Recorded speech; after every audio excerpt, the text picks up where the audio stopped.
Hello મિત્ર, એક વેલ તમને બતાવવાની છે. ઈ આપણા આત્મામાં એવું નકારાત્મક ઘૂસતું હોય તો એનું આપણે સોલ્યુશન લાવી નાખે. ઈ વેલ છે, ઈ તમારા ઘરમાં તમે ગમે એ સોંપો તો ઈ વેલથી વાતાવરણ સારું રહે ને. સવારમાં વહેલા ચકલા બોલ્યા પહેલા 4 વાગ્યામાં ઈ કાઢવા જવાનું હોય ને. ના દીવો કરવાનો, પહેલા દીવો કરી ને પછી આપણે પ્રાર્થના કરવાની થોડીક આવે એ કરી ને પછી વેલ આપણે કાઢવાની ને પછી ઘેર લગાડવાની. જો હું તમને બતાવું છું, તમે જોઈ શકો છો.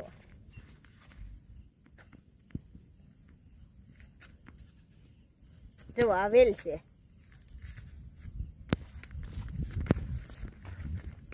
જુઓ,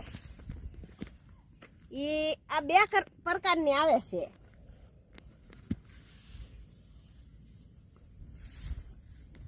જુઓ, આ મોર કલરની આવે છે ને એક સફેદ આવે છે. જુઓ, અને 2 આવે છે, પણ આ મૂળિયાથી કાઢવાથી છે કે નહીં વધારે ફાયદો થાય. એટલે સવારમાં 4 વાગ્યા પહેલા એને કાઢવા જવી પડે. ગમે એ તમે એને તમારા ઘેરે સોંપજો તો સારું રહે.